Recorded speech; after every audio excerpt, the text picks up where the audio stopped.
우리나라의 저출산이 국가적인 과제가 되고 있다고 하는 것은 다 아시죠?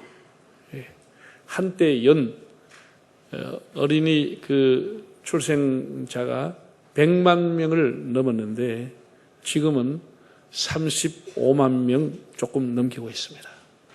35만 명. 이제 몇 년 안 가면 30만 명도 이제 사라지고 29만 명 시대가 오지 않겠냐 해서 굉장히 염려하고 있습니다. 100만 명에서 35만 명이 태어나고 있습니다. 서울 시내도 금년에 초등학교에 통폐합한 뉴스가 올라왔고요. 인구 감소가 심각한데 한국고용정보원이라고 하는 곳에서 전국의 228개 지자체 시군구에 30년 뒤에 3분의 1인 8, 90개 정도의 시군구가 소멸된다는 통계가 나왔습니다. 작년에 행안부가 전국의 읍면동을 조사를 했는데 25개 지역에서 출생률이 제로였습니다. 읍면동에서 한 사람도 출생신고하지 않은 곳이 25군데가 나왔습니다. 한 명이 나온 곳이 41군데, 5명 이하 출생신고한 곳이 400곳이었습니다. 그 애가 태어나지 않는 거예요. 초등학교에 금년에 입학생을 하나도 받지 못한 학교가 113곳이고 신입생 5명 이하를 받은 학교가 622곳입니다. 참 인구의 절벽이라 할까? 출생률에 우리가 생각하는 것 이상으로 급속하게 떨어지고 있습니다. 5명 이하 입학한 게 초등학교에 622곳이라고 하니 이제 문 닫을 날이 얼마 안 남았습니다. 학교가. 오늘은 애 얘기하려고 그런 건 아니고 사실 로마서는 15장으로 바울이 끝을 내려고 한 거예요. 그래서 마지막에 인사말이 있고 아멘으로 끝을 냈는데 이제 16장은 좀 부가적인 부록적인 의미로서 기록할 필요가 있겠다고 해서 바울이 추가적으로 기록한 것입니다. 바울이라고 하는 사람은 참 우리가 연구하고 생각할수록 너무나 신비하고 귀한 사람입니다. 일반적으로 사람은 사람이 이지적이다, 냉철하다, 지성적이다, 그런 사람은 차갑습니다. 어떤 감정에도 잘 동료가 되지 않습니다. 차갑습니다. 반면에 어떤 사람 막 뜨거운 사람이 있습니다. 처음부터 막 헐렁하고 뜨거운 사람이 있습니다. 이게 차갑고 뜨겁고 사람들이 대충 구분이 되는데 이 바울이라는 사람은 양극을 갖고 있는 사람입니다. 양극을. 우리가 로마서 같은 거 보면 너무나 냉철한 사람입니다. 아주 조직적으로 계획적으로 구원론을 설파해 나갔습니다. 다른 교회에 문제가 있을 때도 아주 냉철하게 바울이 그 교회에 건면을 주고 있습니다. 그런 거 보면 바울이 피도 한 방울 안 나올 사람처럼 아주 냉철한 사람입니다. 반면에 그의 선교의 열정을 보면 뜨겁게 그리운 사람입니다. 식을 줄 모르는 선교의 열정, 영혼 구원에 대한 간절한 마음을 가지고 다니는 것을 보게 됩니다. 정말 차가움과 뜨거움을 극과 극을 함께 갖고 있는 사람이 바울이다, 그런 생각을 해봅니다. 지금 바울이 로마서를 작성하고 쓰고 있는 곳은 고린도라고 하는 지역입니다. 고린도는 바울이 2차 전도여행을 가서 설립한 교회고 지금은 3차 전도여행을 가서 들린 교회입니다. 들려서 거기에서 이제 자기의 선교의 비전을 로마서를 통해서 보여주고 있는 것입니다. 지금까지 자기가 목회했던 것, 자기가 편지 썼던 것을 거의 종합적으로 구원론이 어떤 것이라고 하는 것을 로마에 있는 성도들에게 가르쳐주고 싶었고 자기의 선교의 비전이 무엇이라고 하는 것을 이 편지 속에 담아둔 것이 오늘 본문에 나오는 내용입니다. 그의 선교의 열정, 식을 줄을 몰랐습니다. 자, 본문 22절에서 24절을 읽어보겠습니다. 그러므로 또한 내가 너희에게 가려하던 것이 여러 번 막혔더니 이제는 이 지방에 일할 곳이 없고 또 여러 해 전부터 언제든지 서방으로 갈 때 너희에게 가기를 바라고 있었으니 이는 지나가는 길에 너희를 보고 먼저 너희와 사귐으로 얼마간 기쁨을 가진 후에 너희가 그리로 보내주기를 바랍니다. 너희가 나를 그리로 서바나로 보내주기를 바랍니다. 이렇게 했습니다. 바울이 로마서를 기록할 때 나이가 한 60살 정도가 되지 않았나 추측을 합니다. 그러니까 지금 나이하고는 다르죠. 그 당시에 60이라고 하면 완전 노인입니다. 그런데 이 복음의 열정, 이 구령의 열정 조금도 식지 않았습니다. 그런 젊었을 때 주 예수께 받은 사명, 하나님의 은혜의 복음을 증거한 일을 마치려 하면 나의 생명을 조금도 귀한 것으로 여기지 않겠노라고 해서 뜨거운 가슴을 가지고 하나님의 사도로서 예수 그리스도의 종으로서 온 세상을 누비면서 복음을 전했던 그 열정이 이렇게 노인이 되어도 식지를 않았습니다. 오늘 보면 내가 너에게 여러 번 가고자 했으나 길이 막혔도다. 바울이 안주하지 않고 여러 번 그 어려운 해상로를 타면서 배를 타고 로마에 가서 복음을 전하고 싶었다는 거예요. 그런데 하나님께서 여러 번 나의 가고자 하는 길을 막으셨다. 막았다는 거예요. 우리가 길이 막히면 사람들은 포기하기 쉽습니다. 한두 번 하고 하나님 뜻이 아닌 모양이구나 포기하기 쉬운데 바울은 이 선교의 열정은 포기할 수가 없는 것입니다. 또 길을 찾는 겁니다. 기도하면서 길을 찾는 겁니다. 그래서 그 길 중에서 우선 편지를 보내주는 겁니다. 내가 가기 전에 편지를 먼저 보내서 그들에게 자신의 복음을 소개하고 난 이후에 가겠다라는 그런 의도를 갖고 있지 않습니까? 그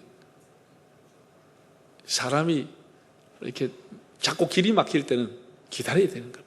우리가 뭘 하려고 하면 길이 막히고 하면 또 기도하고 인내하고 또 생각해보고 기다려야 되는데 사람들은 그렇게 잘 못하죠. 못하고 뭐 포기를 하든지 아니면 자기가 길을 개척해서 가버립니다. 하나님 뜻하고 상관없이 가버리는 겁니다. 그래서 다 낭패를 보는 겁니다. 아브라함도 역시 믿음이 크게 자리 잡지 못했을 때 그렇게 했습니다. 하나님이 약속의 씨를 준다고 했지만은 그걸 못 믿은 거예요. 세월은 갑니다. 자기도 늙어지고 아내도 사라가 점점 늙어지니까 아브라함이 하나님 앞에 한 얘기가 뭡니까? 하나님, 나의 상속자는 엘리에셀이니이다. 자기 집에 데리고 있던 종이 자기 상속자라고 한 얘기, 그 얘기 의미가 뭐지요? 나는 자식이 왜 없습니까? 그 얘기입니다. 약속을 왜 안 지켜줍니까? 그 얘기입니다. 하나님께서 아니야. 엘리에셀이 너의 상속자가 아니야. 반드시 내가 너에게 씨를 주겠다. 하나님 약속했습니다. 그걸 또 기다려봤다. 소용이 없는 거니까 아내가 하갈이라는 자기 여종을 주었습니다.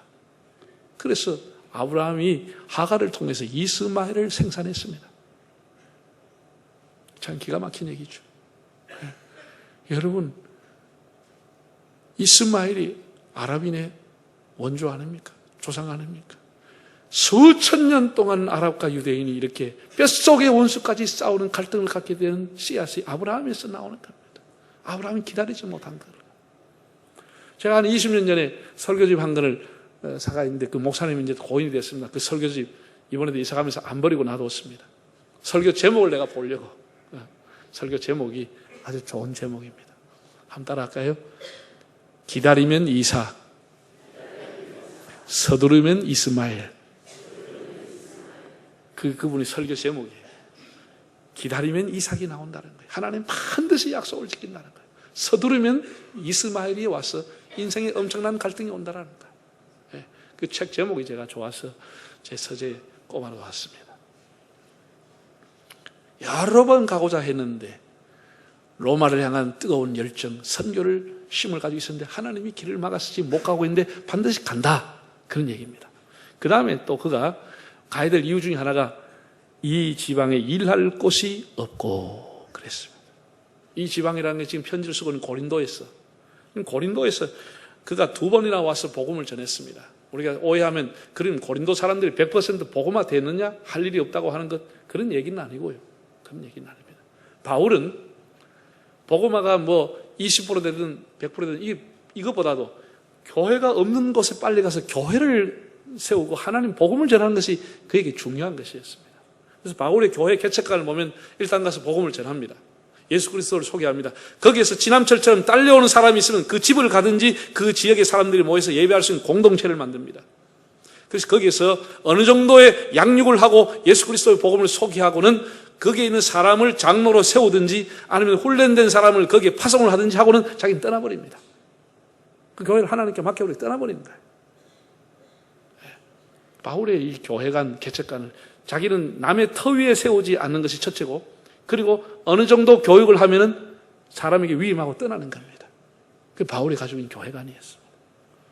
물론 지금하고는 좀 시대가 다를 때죠. 빨리 복음이 확산돼야 될 시기이기 때문에. 그래서 여기에선 더 이상 일할 곳이 없다는 거예요. 내가 할 일은 여기서 다 했다. 내가 이제 떠나야 된다는 거예요. 떠나야 된다. 그런데 로마로 가고 싶다. 로마를 가는데 너희에게 가서 잠깐 있고 너희와 사귄 이후에 기쁨을 나눈 이후에 다시 내가 서바나를 가고 싶다. 서바나, 헬라어를 보면 스파니아, 이 서바나를 지금 사람들은 스페인으로 보고 있습니다. 스파니아. 그 당시에는 땅끝을 스페인으로 생각할 때입니다. 땅끝이 스페인으로 생각할 때니까 자기가 땅끝까지 복음을 전하는 주님의 명령에 순종해서 내가 서바나까지 가서 복음을 전하고 싶다. 그런데 문제는 내가 너희들을 잠깐 만나고 있을 때 너희가 나를 서바나로 보내주기를 바란다. 로마 교인에게 부탁한 겁니다. 바울이 참 당당하죠. 생면부지의 사람들에게 이 말은 무슨 의미죠? 보내달라고 하는 게 무슨 의미죠?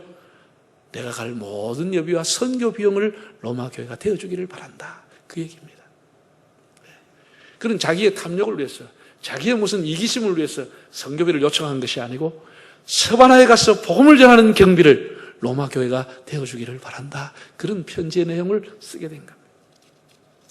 그러면서 식을 줄 모르는 열정을 가지고 로마뿐 아니라 지금 서바나까지 가고 싶다는 그의 선교의 비전을 얘기했습니다. 두 번째, 그는 그 교회가 갖고 있는 아픔을 알고 그 교회의 아픔을, 물론 복음을 전하로서 끝나는 것이 아니고 그 교회의 아픔을 해결해 주려고 하는 뜨거운 가슴을 가졌습니다. 이 구제의 열정이라고 하는 것. 당시 예루살렘 모교회가 흉년이 들고 교회가 매우 가난하고 어려운 처지에 있었던 것을 알게 되고 바울이 마게도냐인 여러 교회를 다니면서 자발적으로 헌금을 모았습니다. 구제 헌금을 모아서 예루살렘 교회를 전달하려고 한 것입니다. 자, 25절에서 27절을 읽어보겠습니다. 그러나 이제는 내가 성도를 섬기는 일로 예루살렘에 가노니 이는 마게도냐와 아가야 사람들이 예루살렘 성도 중 가난한 자들을 위하여 기쁘게 얼마를 연보하였습니다. 저희가 기뻐서 하였거니와 또한 저희는 그들에게 빚진 자니 만일 이방인들이 그들의 영적인 것을 나눠 가졌으면 육적인 것으로 그들을 섬기는 것이 마땅하리라. 자, 영적인 것을 받았으니 육적인 것으로 그들을 섬겨야 된다. 이런 얘기를 했습니다. 바울이 이제 예루살렘 모교회가 어렵다는 소식을 들었습니다. 일반적으로 모교회가 지교회들을 도와줍니다. 그런데 지금 형편이 바뀌어졌습니다. 지금은 지교회들이 에베소, 빌립보, 라우디기아, 혹은 이런 이제 고린도 이런 교회들이 복음의 첫 시발지, 첫 교회인 모교인 예루살렘 교회를 좀 도와야 될 형편인 거예요. 예루살렘 교회에 가난한 성도들이 있으니까. 바울이 가는 데마다 그런 얘기를 했더니 성도들이 자발적으로 구제한 걸 모아줬다는 거예요. 기쁘게 모아줬다는 거예요. 예. 여러분, 헌금의 정신이라고 하는 것은 우리가 기쁘고 자발적으로 하는 겁니다. 억지로 강제로 이렇게 하는 게 아니고 어떤 헌금든지 기쁘게 자발적으로 헌금을 했다는 거예요. 그래서 이 헌금을 그는 예루살렘의 교회 가서 전달하고 로마로 가겠다는 겁니다. 이게 바로 가면, 직항 가면 쉬운, 고린도에서 쉬운 건데 이게 다시 예루살렘에 돌아가면, 그래서 로마까지 가면 약 3,000km를 돌아가야 됩니다. 예, 그 당시에서는 엄청나게 먼 거리입니다. 그럼에도 불구하고 그 가슴에는 가난한 성도들 때문에 로마로 직접 내가 가지를 못하고 이 헌금 모았던 것을 가지고 예루살렘 교회를 방문해서 전달하고 너희들에게 가겠다. 참 이렇게 그 가난한 성도들을 위한 구제의 열정, 복음만 전하는 것이 아니고 구제의 열정을 그가 가지고 있는 걸 보게 됩니다. 그 당시에 교통편으로 또 해상으로 또 풍랑으로 무슨 일을 만날지 모르지만 그 먼 길을 가서 예루살렘에게 사람들을 구제해야 된다. 그는 가슴이 불탔습니다. 여러분, 지금 우리 한국 교회는 한국 사회가 변화되면서 교회가 많이 박해졌습니다. 지금 50대, 60대 사람들의 다는 아니지만 대부분의 사람들은 자기의 원적, 자기의 뿌리가 다 농어촌입니다. 우리가 산업화하고 도시화하면서 다 사람들이 농촌에서 나와서 도시로 가서 도시가 커지고 농촌은 텅텅 비게 되고 이 농경상이 계속 일어나게 되고, 지금 시골 교회 가면은 과거에는 그렇게 많이 모였던 교회가 초라하게, 그저 노인들, 아이들 울음소리가 끝인 지 오래됐습니다. 유아세대 거의 없습니다. 노인들 힘도 없고 재력도 없고 봉사할 사람도 없고 그 교회를 이제는 도시에 있는 교회가 농어촌 교회를 도와주지 않은 농어촌 교회는 다 사라지는 겁니다. 다 자연적으로 소멸되는 겁니다. 우리 교단에서 농어촌 미자리 교회 목사들을 생활비를 대주기 위해서 지난 15년 동안 1년에 약 200억 정도를 헌금을 모아서 줬습니다. 미자리 교회 목사들 생활이 안 되니까 우리 교단이 워낙 크다 보니까 한 200억 정도를 모아가지고 해마다 15년 이상을 이렇게 했습니다.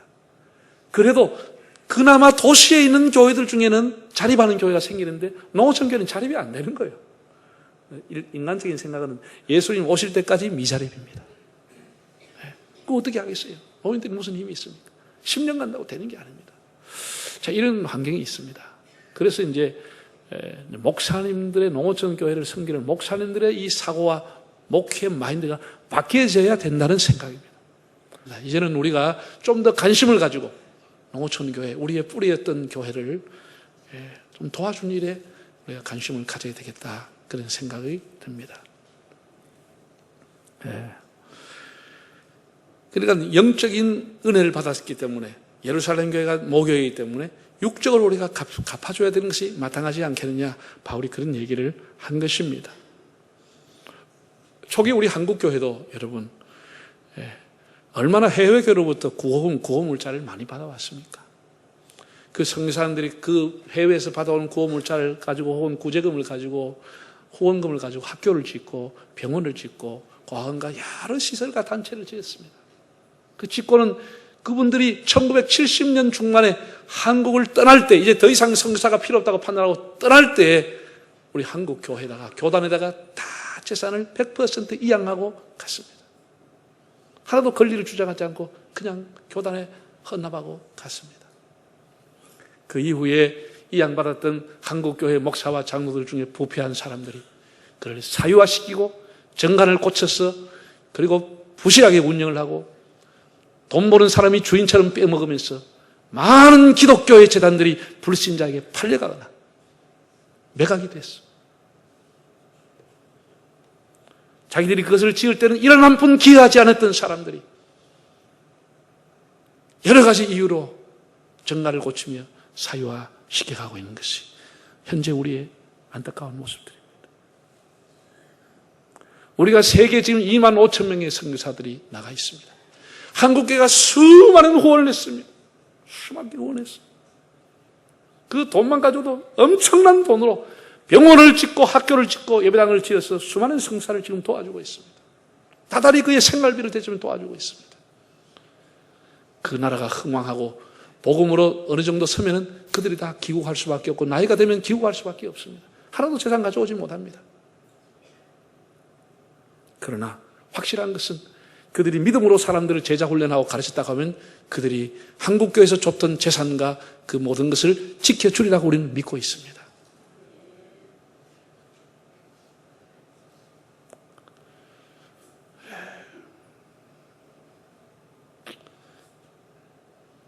이 도와주는 열정, 이것도 대단한 겁니다. 구제의 열정. 만약에 한국교회 선교사들이 와서 교회만 세웠다, 그럼 한국교회가 어떻게 되겠습니까? 그들이 많은 구제금을 가지고 왔어. 지원금을 갔어. 병원을 세우고 학교를 세우고 많은 기관을 세웠다고 하는 것이 우리 한국 사회를 일으키게 하고 한국교회를 이렇게 빛나게 한 것입니다. 마지막 세 번째는 기도의 열정입니다. 30절 한번 읽어보겠습니다.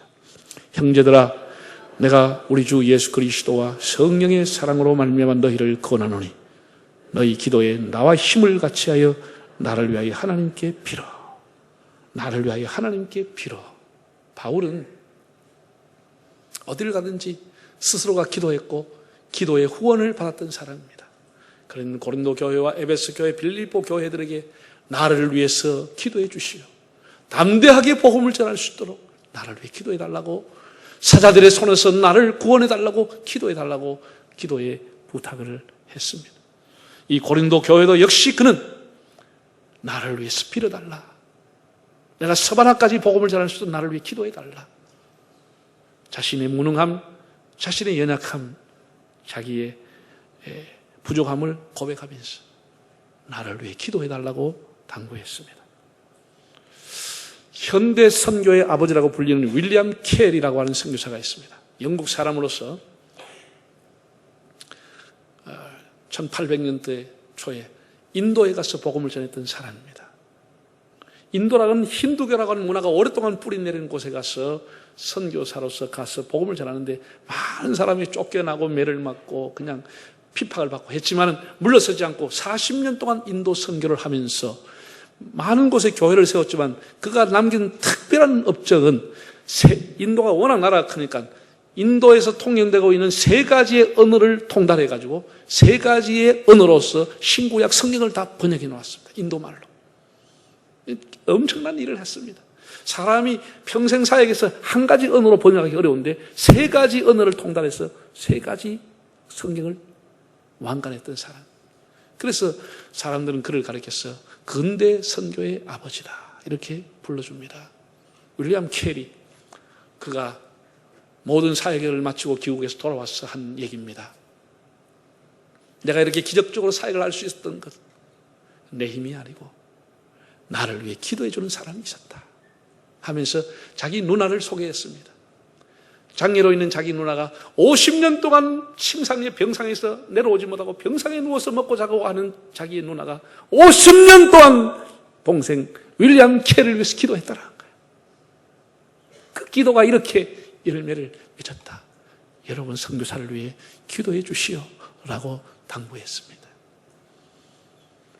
사랑하는 여러분, 제가 부족하지만 이제 교단에 올 가을에 총회장으로 취임을 합니다. 제가 지난주에도 그 앞주에도 교단의 총무와 총장들 다 초청하고 또 이번에는 총장들, 교수들, 신학대학 교수들 다 초청해서 우리 교단의 공가를 집필하는 아동부 공가까지 작년부터 공가를 집필하는 사람들, 목사님들이 사용할 수 있는 강단의 설교를 집필하는 사람들 다 초청을 해서 새해 주제를 제가 발표하고 이런 방향으로 집필해달라 부탁을 했습니다. 혁신은 엄청나게 어렵습니다. 기득권을 다 내려놓아야 되고 우리가 주장하고 있는 현재의 관행들을 내려놓고 정말 한국교회를 새롭게 보자. 너무 비가 새고 있지 않느냐? 구멍이 뚫려 있지 않느냐? 이걸 다시 우리가 리모델링하고 혁신해서 다시 한번 한국교회가 일어날 수 있는 재건 공동체가 될 수 있는 느헤미야를 본받자. 이런 얘기를 제가 특강을 하고 모든 집필진에게 집필의 기준을 다 자료를 줬습니다. 한국교회가 새로워져야 된다고 하는 것은 누구나 다 생각하고 있습니다. 짧은 기간이지만 제가 씨를 뿌리는 마음으로 땅을 기경하는 마음으로 일을 시작하려고 합니다. 굉장히 어렵습니다. 어렵습니다. 시간은 또 제한되어 있습니다. 지금부터 제가 몇 개월 전부터 치밀하게 제가 다 하나하나 해야 될 일들을 준비하고 있습니다. 이건 여러분이 기도해 주지 않으면 할 수가 없는 일입니다. 저 혼자 제 잘라서 하는 일이 아닙니다. 우리 백안로 교회가 중심에 서서 우리 한국교회를 혁신할 수 있기를 바랍니다. 여러분들이 기도하고 한 달에 하루라도 금식하면서 기도하면서 한국교회가 이기에 이때를 위함이 아닌가 새로워질 수 있도록 새로운 지표를 만들 수 있도록 제가 준 주제 성구는 느헤미야 2장 17절입니다. 느헤미야가 모든 지도자들을 불러놓고 예루살렘 성이 회파된 그 자리에서 이렇게 얘기합니다. 우리가 더 이상 수치를 당하지 말자. 더 이상 한국교회가 조롱당하지 않도록, 더 이상 손가락질 받지 않도록 한국교회를 우리 스스로가 새롭게 하자. 그것이 저의 비전입니다. 여러분의 기도의 제목이 되기를 바랍니다. 하나님을 향한 이 선교의 열정, 어렵고 힘든 교회들을 위한 구제의 열정, 이 기도의 열정이 우리의 삶을 새롭게 하고 교회와 민족을 새롭게 하는 것입니다. 이 뜨거운 열정이 여러분의 가슴에 살아있기를 바랍니다.